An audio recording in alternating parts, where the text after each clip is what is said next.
Obviously, I had a lot of history at Indiana. I knew the people. So it's a natural fit for me to be able to come back as the president. But it's an extreme honor and extreme responsibility that I don't take lightly. I think, Millie put us on the path for success. She allowed us to share our dreams and our ambitions on what we wanted the launch to look like. So we set the pathway. She helped guide us and challenged us in areas that she felt weren't strong enough, and we had to respond to those things. I think she did a great job. So Millie and me are very good friends. Millie gave me plenty of advice. We talked to each other all the time. We were able to spend a lot of time together talking about what she saw as the final push that needed to happen. And then I took that really just and moved with it after she left.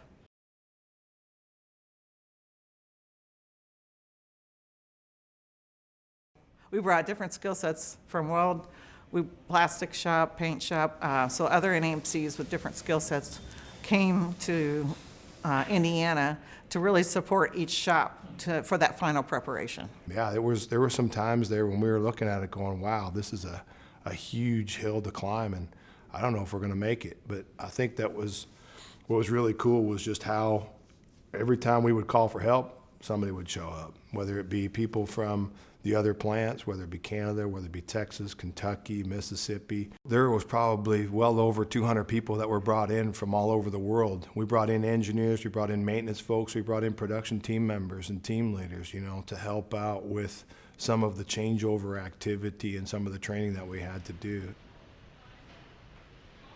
I went into every shop, spent a lot of time on the floor, talking to the team members, listening to their concerns and what did they need here at the final end to be able to make them successful.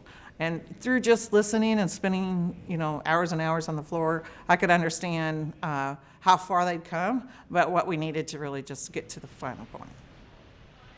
Leah never stopped being TMMI. She was one of the first people to greet me when I moved to Hobstadt, right? So her family has adopted me and my family, and we're tight. So, I'd see her at church on the weekends or see her in town over the weekends when she would come home, and definitely I could tell that there was always a TMMI spirit within her.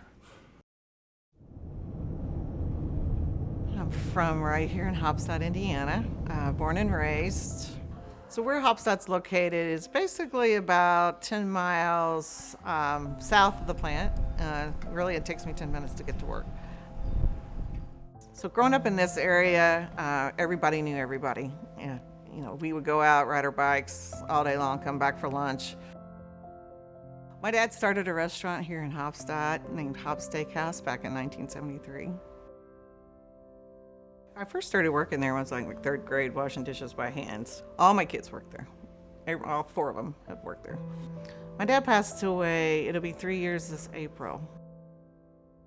It was basically 3 months after I moved to West Virginia, he passed away. I feel like it was my second home, but it's definitely not like here in Indiana, because for me, I think home is where family is. Please just stay still so I can. Many people come up to me and tell me how proud my dad would have been. And I know he knows. I know he's watching. But I can't bear to lose the way your water soothes. I know it's all in my mind, but you're the anchor down inside. And when everything's always changing, I want you to stay the same. Will you be my little piece of home? Carry it with me where I go, from the Rockies to the slopes. Be my treasure, be my home. Oh, don't move an inch, 'cause I want to remember this for all my life. For all my life.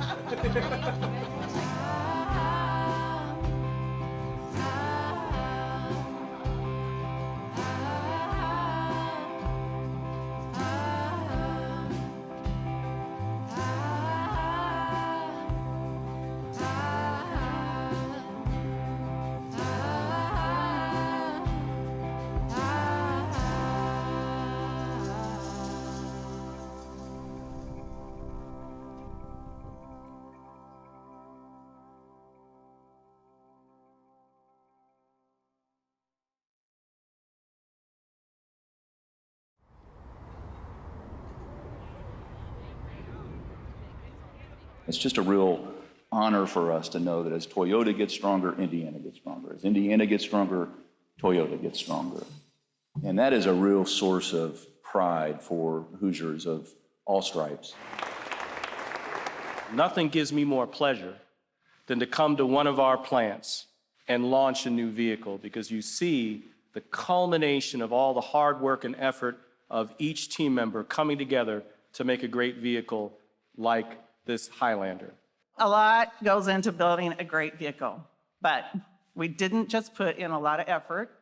We put everything we had into making sure that we delivered the best new Highlander ever for our customers.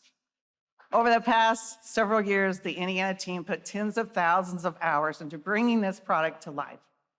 And on top of that, our team members put hours into training months before we even touched the first trial vehicle.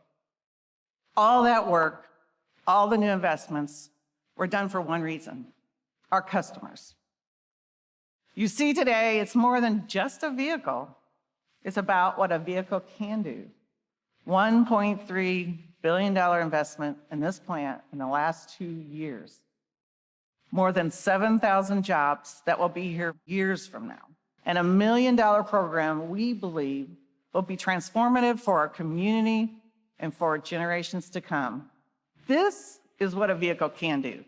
We added another 150 more jobs for a total of 550 new jobs created as a result of this project. Today, our employment at this plant is the highest it has ever been at more than 7,000 team members. I like to say we're the second largest city in Gibson County. We can build more Highlanders than ever before to meet the demand of our loyal customers. And our total plant investment since 1996, the groundbreaking, now exceeds $5 billion. That's amazing. The jobs that we're offering, they're careers, they're lifelong careers. And it is amazing to see the generation after generation are coming through that door since when we opened in 1997. What do you owe to these team members as president? I owe them the fact that they will have job security and a long career to do whatever they feel they want to do. I owe them the opportunity to be able to spread their wings and show what they can do.